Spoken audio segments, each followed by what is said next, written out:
The weekly round of politics in Europe starts again this week. We cross over to our partners DWTV for some in-depth analysis. Today, we're closing in on the just-ended G20 Summit held in Hamburg with a focus on the role Africa played in that meeting. Well, the G20 Summit, as you know, or you may know, brings together government and central bank governors from 20 major economies. This year, it was hosted by German Chancellor Angela Merkel, who ensured that Africa received what some are describing as an unprecedented attention at such meetings. Thomas Sparrow is political correspondent for the DWTV. He joins me for a quick discussion. Thomas, it's good to have you once again.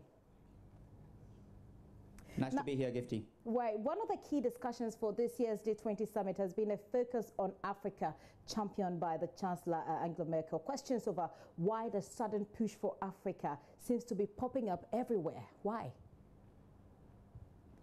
Well, I can summarize it with one word, and that's migration.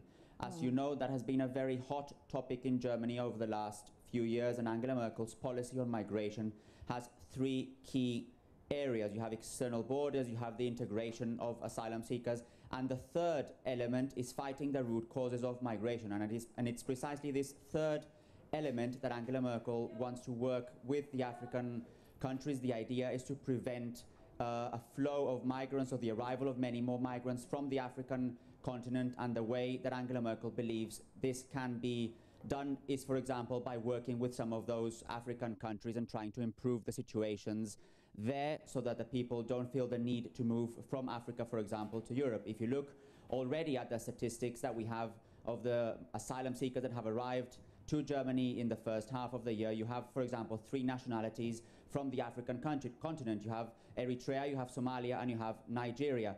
You also have the situation, obviously, in Italy of the migrants trying to cross the Mediterranean and arriving to Europe. So from that perspective, it is the utmost priority for Angela Merkel and for other leaders of the G20 to try and prevent those migrants from coming to Europe. And the way in which they're planning to do that is by promoting investment in the African countries and improving the situation on the ground there.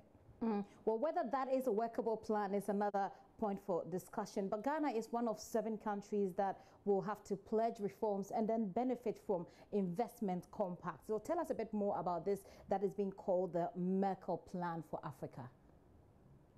Yeah, it's the Compact with Africa. That's also the name of that. And it's indeed a sort of one-to-one partnership agreement with certain African countries. You mentioned them. Ghana is one of them, and the idea behind that is to try and improve the situation in the respective countries. For example, when it comes to promoting private investment, for example, when it comes to promoting investment in infrastructure. And from the German point of view, it is also a way in which, for example, they could help some of the countries to try and improve renewable energy situation, energy efficiency, or the financial sector. But as you yourself mentioned, it is something that has not been without criticism here in Germany. Not everyone thinks that this plan will actually help the African countries and will actually help the African countries when it comes, again, to this issue of preventing migration. Some people have called it a naive plan. Some people have called it a neo-colonial plan. Some people have called it a paternalistic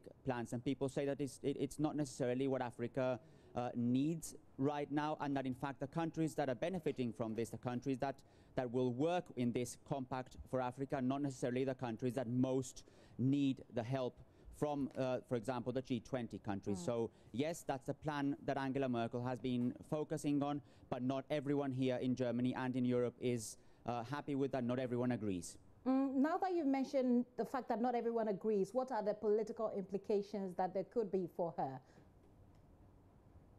Well, there could be a lot of political implications. Let's not forget that when we had the migration crisis a few years ago, that affected her popularity a lot. In fact, many people here started to talk about the possibility that this could be the beginning of the end for Chancellor Merkel. She then obviously recovered. The flow of refugees somehow stopped, at least from the countries where they were coming, that route that was closed with the Turkey migration deal. But there's obviously still risk that many more migrants could come to Europe and that could affect Angela Merkel herself. And by having this plan with Africa, she essentially wants to show that she's tackling the issue, that she's working with some of the countries where migrants could come, and that she's working and showing also to the German public here that she's on top of the issue, and that obviously that, as far as she's concerned, will probably not affect her popularity. But again, that remains to be seen whether that will be the case if we see, for example, another wave or another flow of refugees coming to Europe. It will also be interesting to see how that impacts on the election results as Germany prepares to go into it. But at the end of the meeting, at the summit, can you, as a political correspondent, confidently say that there was a total buy-in from all other or from majority of the other political leaders who were present at the summit?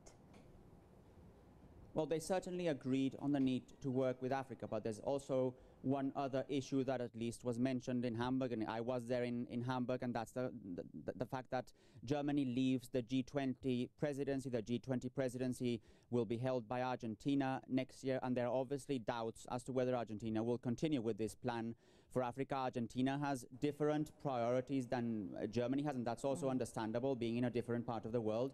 So there are obviously doubts as to whether Argentina would still continue with this plan with African countries. That's at least the hope that Germany has. Germany would like this to be a plan that does not only depend on the German presidency of the G20, but it is still unclear to what extent, for example, Argentina or even the countries after that will try and pursue this plan.